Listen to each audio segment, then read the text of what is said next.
సంతానలేమితో బాధపడుతున్నారా? 899 రూపాయలకే fertility assessment package. వివరాలకి సంప్రదించండి.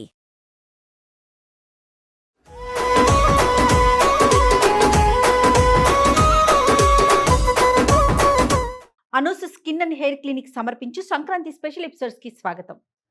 నమస్తే రమ్మగారు. నమస్తే జయ. కనుమ ముక్కనుమ వీటికి సంబంధించి మనం మాట్లాడుకుందాం రమ్మగారు.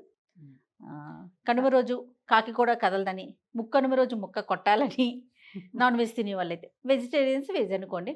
ఇట్లా మనం ఎప్పుడు ప్రతి సంవత్సరం మాట్లాడుకుంటూనే ఉంటాము. పదే పదే మనం చెప్పిన విషయాన్ని ఎందుకు చెప్పుకుంటామంటే రమ్మగారు, కొత్త జనరేషన్కి ఎవరైతే వస్తున్నారో నెక్స్ట్ తరానికి అందాలి కదా. అంటే ప్రతి సంవత్సరం అదే పండుగ చేసుకుంటాంగా, అదే కానీ అవే మాటలు అదే మాట్లాడుకుంటాం. మన పండగని మార్చలేము, మన సాంప్రదాయాన్ని మార్చలేము, కానీ విషయాన్ని అయితే ప్రజల్లోకి తీసుకెళ్లాలని కదా ఉద్దేశం. సో కనుమ ముక్కనుమ వీటి గురించి ఒకసారి అండి. సంక్రమణం మరుసటి రోజుని కనుమ అంటారు. ఈ కనుమల్లో కొన్ని చేయకూడదని నియమం ఉంటుంది జయ. కనుమ నాడు కాకైనా కదలదు, కాకైనా కడగదు అంటారు. భోగి నాడు తలంటి పోసుకుని సంక్రమణం నాడు తలంటుకోమనం. అవును. కనుమ నాడు తల అంటుకోకూడదు, తలస్నానం చేయకూడదు, ఒక నియమం అది. దాంతోపాటుగా కదలదు అంటే ప్రయాణం చేయకూడదని ఒక నియమం చెప్తారు. ఈ కనుమల గురించి ఒక ప్రత్యేకమైన విషయం మళ్ళీ ఎప్పుడైనా చెప్పుకుందాం. పండగ గురించి చెప్తున్నాం కాబట్టి మిగిలిన విషయాలు నేను చెప్పట్లేదు. కనుమ నాడు ఊరు దాటకూడదు. పూర్వకాలం పద్ధతి ఎట్లా ఉండేది? పూర్వంలో పల్లెటూళ్ళు ఒక ఊరి నుంచి ఒక ఊరికి కాలినడకన వెళ్ళాలి. అవును. లేదా బళ్ళు అవి కట్టేవాళ్ళు.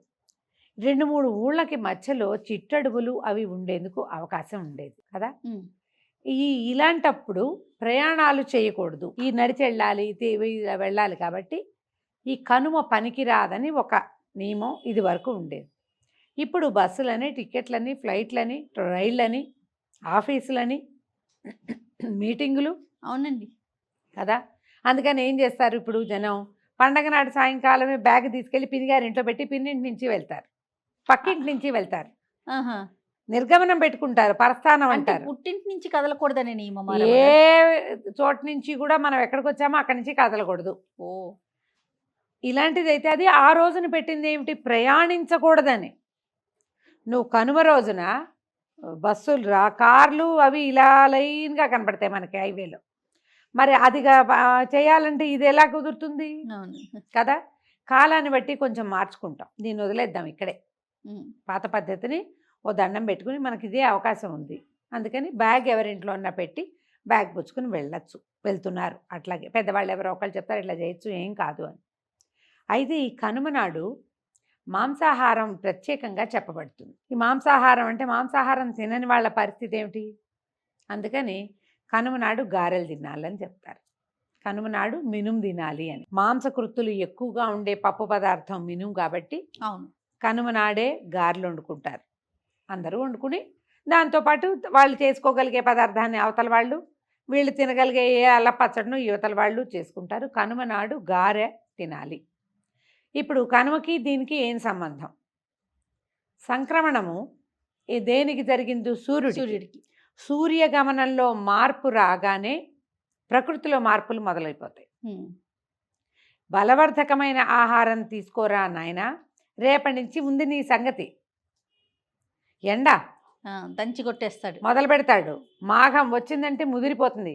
ఈసారి సంక్రమణము మాఘము పెద్ద దూరంలో కూడా లేవు. అవును అవును. జనవరిలో రథసప్తమి వచ్చింది, ఈ మధ్యకాలంలో చూడలే మనం, ఈసారి వచ్చేసింది. అవును, మాఘం కూడా వచ్చేస్తుంది. జనరల్గా పుష్యంలోనే సంక్రమణం కనపడుతుంది, పుష్యం మధ్యలోనే. అవును, ఇది చివరికి వచ్చేసింది. ఎండ పెరిగిపోతుంది. బలవర్ధకమైన ఆహారం తీసుకోండి అనేది ఒక నియమంగా మనకి అలవరిచి పెట్టారు. ఈ కనుమని పశువుల పండుగ అంటారు. ఈ ముందు కాలం అంతా అంటే మనకి ధాన్యాన్ని ఇల్లు చేర్చే వరకు, ఎక్కడి నుంచి? ఆకుమళ్ళు పోసిన దగ్గర నుంచి, అంటే విత్తనాలు వేసిన దగ్గర నుంచి ఈ ధాన్యం ఇంటికి చేరేదాకా, అంటే సంక్రాంతి పండగ దాకా బాగా పనిచేసినటువంటి ఎడ్లని, గిత్తలని, కోడలని సేవిస్తారు. ఈరోజు ఆవులుంటే గోసేవ చేసుకుంటారు. అన్ని పశువుల్ని శుభ్రంగా కడిగి పసుపు బొట్టు పెట్టి అలంకారం చేసి మెళ్ళో పువ్వులు వేసి, ఆవులనైతే ముఖానికి కాస్త పసుపు బొట్టు పెట్టుకుని, ఎడ్లను కూడా బసవయ్యలను కూడా అలాగే చేస్తారు. అలంకారం చేసి మెళ్ళో దండలేసి పూజించి నమస్కారం చేసుకుని, తండ్రి నువ్వు ఒకడే ఉన్నావు కాబట్టి ఈ వ్యవసాయం అంతా సులువుగా అయిందని ఆ రోజున వాటి మెడల మీద కాడి వెయ్యరు, భక్తిగా దండం పెట్టుకుంటారు. వీటికి చక్కగా మినుములు నానబెట్టి, పెసలు నానబెట్టి, ఉలవలు ఉడకబెట్టి, జొన్నలు దంచి ఇట్లా రకరకాల ఆహార పదార్థాలు పెడతారు. పాలేళ్ళకి అందరికీ ఇంచుమించుగా సాయంకాలాలు సెలవులు ఇచ్చేస్తారు. విశేషంగా పశువుల పండగగా జరుపుకుంటారు. ఎందుకంటే ఈ పశువులు ఉండటం వల్లే వ్యవసాయం సులువుగా జరుగుతుంది కాబట్టి. ఇది వరకు పశువులతోటే వ్యవసాయం. మాకు ఎన్ని జతల ఎడ్లు ఉండేవో, రామారావు, నాగేశ్వరరావు, రాముడు, భీముడు పేర్లుండేవి. చందు, కన్నా, చందు అలా ఉండేవి. ఇప్పుడు వ్యవసాయానికి ఎడ్ల అవసరమైన జనం తక్కువ ఉన్నారు. ఇప్పటికీ మనం ఈ కొన్ని రాష్ట్రాల్లో అయితే ఎడ్ల బళ్ళ స్లోగా నడుస్తూ కనపడతాయి. మన వైపు అసలు ఎడ్ల బళ్ళనే చూడాలా మనం. అవునండి. బందర్ వెళ్తుంటే హైదరాబాద్లో బస్ ఎక్కి పొద్దున్నే ఈ చెరుకు ఫ్యాక్టరీకి చెరుకుకి తీసుకెళ్లే బళ్ళన్నీ ఎడ్ల బళ్ళే ఉండేవి. తర్వాత ట్రాక్టర్లు వచ్చాయి, లారీలు వచ్చాయి. ఇప్పుడు అంతా చూడు, విత్తనాలు వేయటానికి మెషిన్లే, వరి కట్ చేయటానికి మెషిన్లే, ధాన్యం ఆడడానికి అన్నిటికీ మెషిన్లు వచ్చేసి. అవునవును. ఇదివరకు ఈ పశువుల మీదే ఆధారపడి వ్యవసాయం ఉండేది మనకి. అందుకని ఇది పశువుల పండగగా విశేషంగా ఇదివరకు చేసేవాళ్ళు. దీంతో పాటు ఏం చేసేవాళ్ళు, ఏమైనా వచ్చిన వాళ్ళకి దానాలు చేసుకోవటం, ఒడ్లు దానం చేయటం, పంచటం, తెలిసిన వాళ్ళకి ఒడ్లు పంపించుకోవటం, తర్వాత ఒడ్లు చక్కగా చిన్న చిన్న కుచ్చులుగా కట్టి అక్కడ ఇక్కడ పక్షులకి ఆహారం ఇవ్వటం. పిచ్చుకలు అవి విశేషంగా తిరుగుతాయి జయ. లాస్ట్ ఇయర్ అంతా నేను ట్రై చేసి అవలా, కానీ ఈ ఏడాది మాకు కూడా బాగా పిచ్చుకలు, రాబిన్స్, బుజ్జి ఒక 15-20 పిట్టలు వస్తున్నాయి బియ్యం తినడానికి. మాకు ఒక వడ్ల కుచ్చు తీసుకొచ్చి కట్టాలని అనుకుంటున్నాను. అలవాటైంది కదా, ఈసారి పండగప్పుడు ఎవరైనా పంపిస్తే అదొకటి కట్టుకోవాలి. ఈ పశువులకి, పక్షులకి ఇవన్నీ కూడా పర్యావరణానికి మంచివి. పర్యావరణం బాగుంటేనే, పశు సంపద బాగుంటేనే వ్యవసాయం బాగుంటుంది. వ్యవసాయం బాగుంటేనే రైతు బాగుంటాడు, రైతు బాగుంటేనే దేశం బాగుంటుంది. ఖచ్చితంగా. ఈ పండగని ప్రత్యేకంగా దీనికోసం నిర్ధారించి పెట్టారు. కొన్ని చోట్ల పాయసం వండి కూడా ఎడ్లకి తినిపిస్తారు. ఎక్కువ పెట్టరు, కొద్దిగా పెడతారు, బెల్లం పెడతారు. వాటి ఆరోగ్యానికి అవకాశం ఉన్న అవసరమైనవన్నీ పెడతారు. ఈ పండగలకి అరటిపళ్ళ గెలలు తగిలిస్తారు తాంబూలాలు ఇవ్వడానికి. అరటిపళ్ళవన్నీ పిల్లలు అరటిపండు తింటుండా తొక్కలు తీసుకెళ్ళి వాటికి అందిస్తుండా. కొన్ని అరటిపళ్ళు కూడా చిట్టివి పొట్టివి 2 ఇచ్చారనుకో, ఒకటి ఆవుకో దూడకో పెట్టేస్తుంటారు. అలా చేసేవాళ్ళం మేము. నాకు ఎక్కడైనా రోడ్డు మీద కనపడితే, ఆవు కనపడిందంటే అరటిపళ్ళు కొనుక్కుంటాను నేను. ఏదో ఒకటి వాటిని అట్లా సేవించుకోవాలనే ఒక దృక్పథము మన లోపల ఉండటం. వీటి వల్ల మన మనుగడ ప్రశాంతంగా నడుస్తోంది. వాటితో సహజీవనం చేసేవాళ్ళం ఇదివరకు. అవునండి. ఆ ఆలోచనతో ఈ పండగని ఇలా చేసుకుంటాం. ఈ రోజున ఈ కనుమ నాడు గారెలు వండుకోవటము, తర్వాత ఈ పశువుల పండగ చేసుకోవటము, పశువుల పోటీలు కూడా పెడతారు. ఎడ్ల పందాలు పెట్టేవాళ్ళు ఇదివరకు.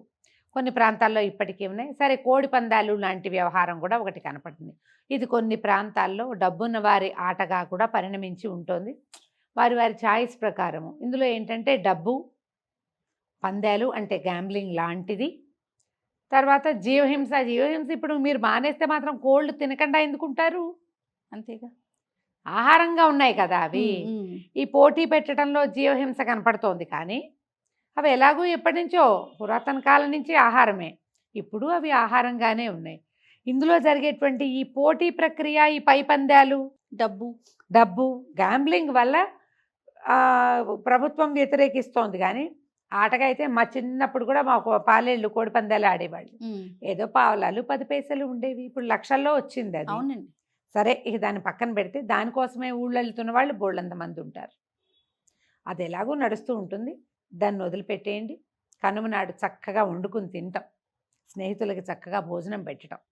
ఈ కనుమ పండగ నాడు రథం ముగ్గేసుకుంటాం వాకిళ్ళలో. మనము ధను సంక్రమణం నాడు మొదలుపెట్టిన పీటల ముగ్గుల్ని సంక్రాంతి పండగతోటి ఆపేసి కనుమ నాడు రథం ముగ్గేస్తారు. ఈ రథం మీద బలిచక్రవర్తి భూలోకంలోకి వస్తాడని, పాడి పంటలతోటి సస్యశ్యామలంగా ఉన్నటువంటి భూమిని అందరినీ చూసి మళ్ళీ పాతాళ ప్రవేశం చేస్తాడని చెప్తారు. అందుకని వాకిళ్ళు శుభ్రంగా ఉంచాలి. పండగ అయిపోయిందని మానేయకూడదు. ఈ రోజున రథం వేసి తూర్పు నుంచి పడమరకి ప్రయాణిస్తున్నట్టుగా రథాన్ని తాడుని వేసి, ఈ తాడుని అందిపుచ్చుకుని పక్క వాళ్ళ తాడు, పక్క వాళ్ళ రథం, దాన్ని అందిపుచ్చుకుని ఆ పక్క వాళ్ళ రథం చొప్పున ఇల్లన్నిటికీ రథాల ముగ్గులు వేస్తే ఈ రథం ఎక్కి ఆ రథం దిగుతూ బలి చక్రవర్తి ఒకప్పుడు భూసామ్రాజ్యానికి చక్రవర్తి అయినటువంటి ఆయన వచ్చి మనని ఆశీర్వదిస్తాడు. మన పంటలు మరింతగా పండేలాగా ఆయన ఆశీర్వాదం మనకి లభిస్తుంది. కాబట్టి మన ప్రాంతం అంతా రథం ముగ్గేస్తారు. అంటే బలిచక్రవర్తి మనకే వస్తాడు. మరి బీహార్లో, మహారాష్ట్రలో వాళ్ళంతా ఏం చేస్తారంటే వాళ్ళ వాళ్ళ విధానాన్ని వాళ్ళు అవలంబిస్తారు. అంతే. మనం చేస్తాం కదా. ఈ బలిచక్రవర్తి ఈ రోజున కుక్కల్ని కానీ, కోతుల్ని కానీ, కోళ్ళని కానీ అదిలించకూడదు, అదిలించద్దు. ఆహారం బాగా ఇవ్వాలి. అన్నీ మన చుట్టుపక్కల ఉండేటువంటి పక్షులు, శునకాలు, మార్జాలాలు ఒకవేళ ఉంటే, కోళ్ళు, తర్వాత ఏమో ఎడ్లు, ఆవులు, గేదెలు, దూడలు అన్నిటికీ సమృద్ధిగా ఆహారం ఇచ్చి అవి ఆకలితో అలమటించి అరిచే లాంటి పరిస్థితిని కల్పించకూడదు. శుభ్రంగా పెట్టడము, నీళ్లు పెట్టడము. ఇది గనక చేస్తే బలిచక్రవర్తి సంతోషిస్తాడని, ఆయన ఆశీర్వాదం లభించి ఈ పంటలు మరింతగా పండి సస్య సమృద్ధి కలిగి మనకి ఆహారపు కొరత అలాంటివి ఈ ఏడాది రాకుండా ఉంటుందని మనం ఈ పని చేస్తాం. ఓకే. ఈ రథ ముగ్గులు వేసుకుంటాం. దీంతో పండగ హడావిడి ముగిసిపోతుంది. కనుమ నాడు ప్రయాణం చేయకూడదు, ముక్కనుమ నాడు కూడా చేయకూడదు అంటారు. ముక్కనుమ అంటే కనుమ నాటి మర్నాడు. దీనికి ఈజీ మెథడ్ నేను చెప్పా కదా. మీ బ్యాగులు తీసుకెళ్ళి ఎవరింట్లో ఉన్నా పెట్టుకోండి. ఆ బ్యాగ్ మీ ఇంటికి తేకుండా మీ ఇంటి నుంచి వాళ్ళ ఇంటికి వెళ్ళి ఆ బ్యాగ్ పుచ్చుకుని అట్టించట్టే వెళ్ళండి. వెళ్ళలేకపోయిన పరిస్థితులు మరి ఒప్పవు కాబట్టి, అవకాశం లేదు, ఏదేం అక్కర్లేదు మనకి, హాయిగా ఉండండి ఇంకో 2 రోజులు ఊళ్ళోనే హ్యాపీగా. పండగ హడావిడంతా ముగిసాక అప్పసలు, అరిసెలు అవి ఇవి ప్యాక్ చేసుకుని ఇంటి దారి పెడితే సరిపోతుంది. రైట్ రాము గారు, నమస్తే. నమస్తే.